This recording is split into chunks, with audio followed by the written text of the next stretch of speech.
Hello and welcome back to the channel. Glad to have you here. In today's video we're going to talk about what are the two main top powerful herbal remedies that I want you to focus on if you want to strengthen your immune system. These top two herbs have been known through the research findings, in studies as well. They've been proven their potency in helping to strengthen the immune system and helping to fight off colds and flus as well.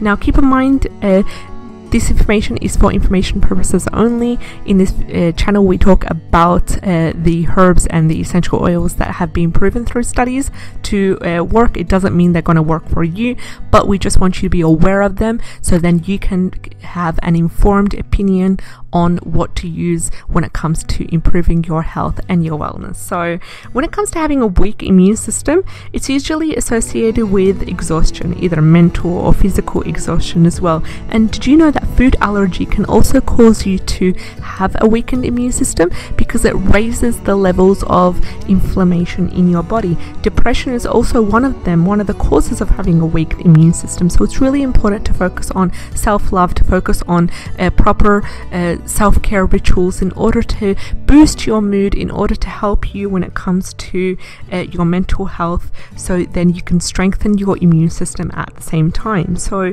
what happens is when you suffer from exhaustion, when we suffer from food allergy, for example, what happens to the body? Well, the body becomes very vulnerable to infection, and it could actually cause so many other viruses, so many other diseases to actually invade the body through having a weak immune system. So it's on our top of a priority in order to have a healthy lifestyle is to strengthen our immune system. And one of the key symptoms for you to know if you have a weak immune system is that you are more susceptible to colds and flus. You have them a couple of times a year, for example, and they last longer. And also one of the other symptoms of having a weak immune system is that you have frequent skin infections and suffer from chronic fatigue. You feel very tired without a reason.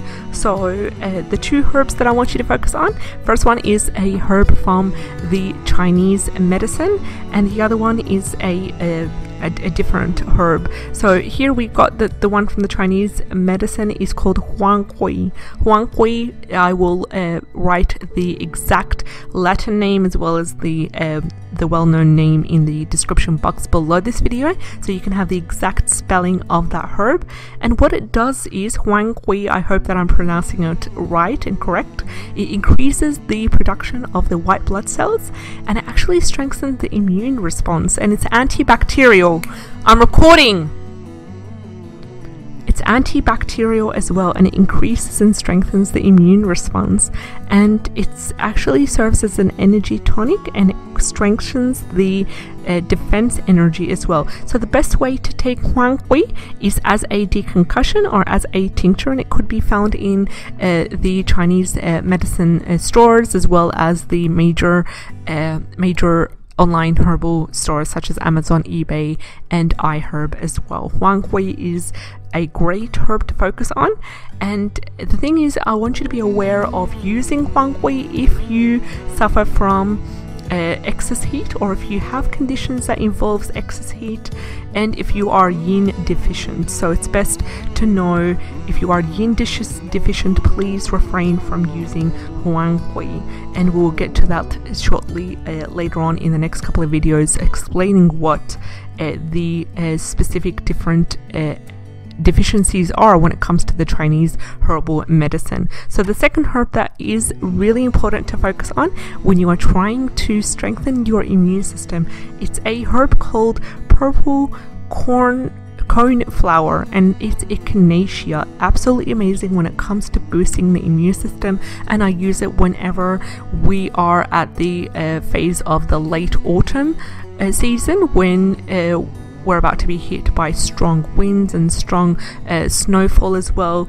I use echinacea as part of my elderberry syrup that I prepare for the family, and it's amazing because it boosts the immune system. It's known as antibacterial, antiviral as well, so it fights these viral infections that we usually get during the cold winter months, and it strengthens the resistance to infections, and it's really useful specifically when it comes to infectious conditions and spastic conditions as well. The best way to take echinacea is take it in a root form, so it will be echinacea root, purple cornflower root.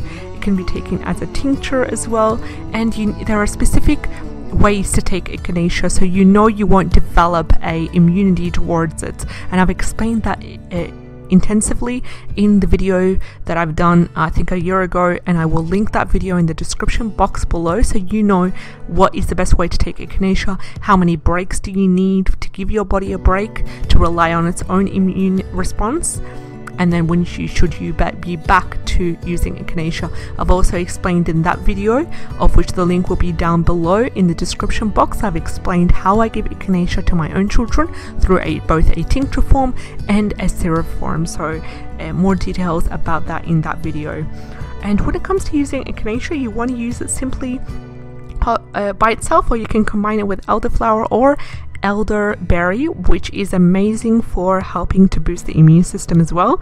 And make sure that you refrain from using high doses of echinacea because it can unfortunately lead to rare effects of nausea and dizziness as well. So in that video that I've made specifically on echinacea and how I use it and my experience with it, I've talked extensively about how you should use echinacea in order to avoid